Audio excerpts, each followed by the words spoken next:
Pak, ganteng Pak. Mantap.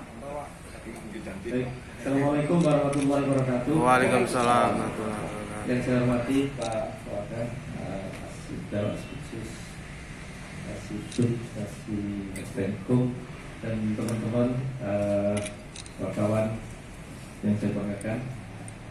Pagi hari ini kita tadi sudah melaksanakan upacara Hari Anti Korupsi Sedunia yang bertepatan tanggal 9 Desember tahun 2024 ini. Dalam rangka peringatan Hari Anti Korupsi tersebut, pada satu menekankan pada jajaran kita kejaksaan agar menjadi garda terdepan dalam penegakan hukum, khususnya tindak pidana korupsi. Penegakan hukum ini jangan hanya diartikan dalam arti represif, penindakan, tapi juga harus didahului dengan beberapa kegiatan yang sifatnya untuk pencegahan. Pencegahan ini dilakukan berbagai macam cara, bisa dilakukan melalui penerangan hukum, kemudian juga diskusi, FGD dan lain sebagainya, dan juga kegiatan-kegiatan yang lain yang sifatnya adalah untuk mencegah agar korupsi tidak dilakukan. Contohnya apa? Contohnya bisa dilakukan dengan pendampingan terhadap kegiatan-kegiatan pengadaan, bisa melalui legal opinion yang dilakukan oleh Datum maupun legal assistance, atau juga dengan pendampingan yang dilakukan oleh bidang intelijen, pengawalan khususnya untuk proyek strategis nasional dan proyek strategis daerah. Ini adalah dalam rangka supaya kegiatan itu berjalan dengan baik dan tidak ada praktek-praktek korupsi di dalamnya. Namun demikian, apabila masih ada terdapat hal-hal yang diduga terjadi tindak pidana korupsi, tentunya kita akan secara tegas untuk melakukan tindakan represif dengan melakukan mulai dari tahap penyelidikan, kemudian penyidikan, penuntutan, hingga nanti eksekusi terhadap perkara tersebut, baik eksekusi terhadap badan maupun barang rampasannya yang akan kita eksekusi juga. Oleh karena itu, dalam kesempatan pagi ini akan saya sampaikan beberapa hal terkait dengan penanganan perkara tindak pidana korupsi yang sudah ditangani oleh Kejaksaan Tinggi Bengkulu selama tahun 2024 maupun juga Kejaksaan Negeri seluruh wilayah Bengkulu. Untuk Kejaksaan Tinggi Bengkulu sendiri, jumlah dik ada 6 perkara ya, 6 perkara. Kemudian untuk Kejari Bengkulu ada 2 perkara, Kejari Bengkulu Utara 3, Kejari Seluma 7, Kejari Kaur ini paling banyak ada 10, kemudian Lebong 2, Kejari Bengkulu Selatan 4, Kejari Kepahyang 2, Kejari Bengkulu 1, Kejari Bengkulu Tengah 2, dan Kejari Rejang Lebong 4. Jadi keseluruhan jumlah penyidikan tahun 2024 ini sebanyak 43 perkara ya. Dari perkara-perkara tersebut ini yang sudah ini tahap semua ya. Nah, ini yang sudah dilimpahkan, yang sudah dilimpahkan 37 perkara ya.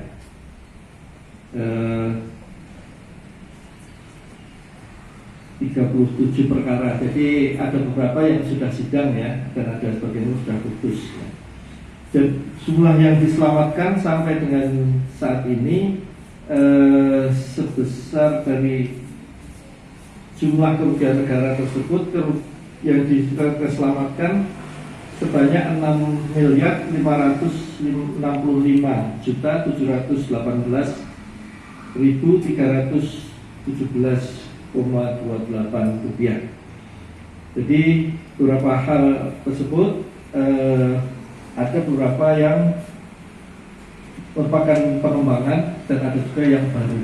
Untuk Kejaksaan Tinggi Bengkulu sendiri yang dilakukan oleh bidang tindak pidana khusus, ada pengembangan terhadap penyidikan dugaan tindak pidana korupsi atas nama PNS di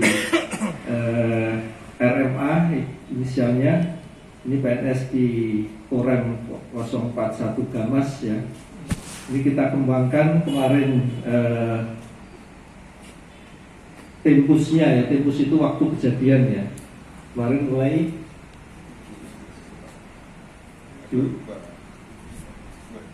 tadinya 2019, kita kembangkan sejak 2019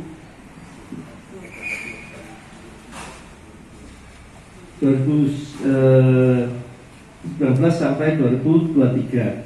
Ini kerugian negara 9,5 miliar ya. Ini kita kembangkan tidak hanya tindak pidana korupsi saja, tapi juga kita kembangkan kepada tindak pidana pencucian uang ya. Supaya nanti seluruh harta yang dihasilkan dari tindak pidana korupsi itu bisa kita rampas untuk negara. Kemudian juga yang baru adalah perbuatan melawan hukum dan mitigasi kerugian negara, pengelolaan tanah milik pemerintah Kota Bengkulu yang di atasnya ada Megamall. Ini kerugian lebih kurang 50 miliar. Ini karena sejak tahun berapa? Sejak 20 tahun yang lalu ya. Karena ternyata tidak ada satupun rupiah pun yang masuk ke negara. Pajak negara.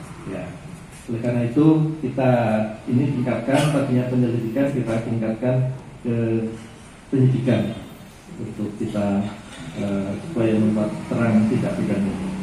Kemudian perkara yang sudah dilimpahkan ke pengadilan yaitu terkait dengan tindak pidana korupsi dalam pembangunan jembatan penunjang, ini sudah memasuki tahap pemeriksaan saksi dan terdakwa. Sehingga nanti kalau sudah selesai pemeriksaan tahapan-tahapan tersebut, nanti akan kita tahapan berikutnya adalah tahap penuntutan.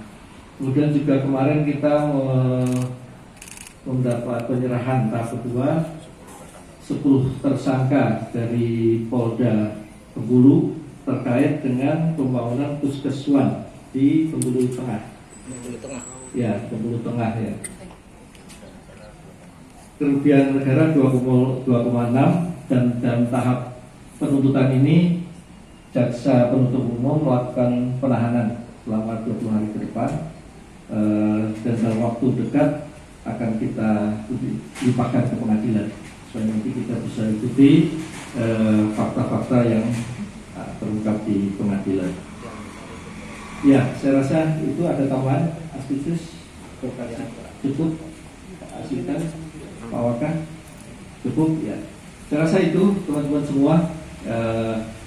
Hari ini kita akan melanjutkan tugas-tugas kita selaku aparatur penegak hukum di Kejaksaan Tinggi Bengkulu, dan Kejaksaan berkomitmen untuk menjadi garda terdepan dalam penegakan hukum khususnya perkara tindak pidana korupsi.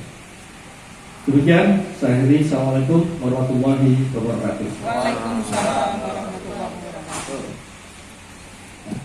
Cukup? Cukup, Pak.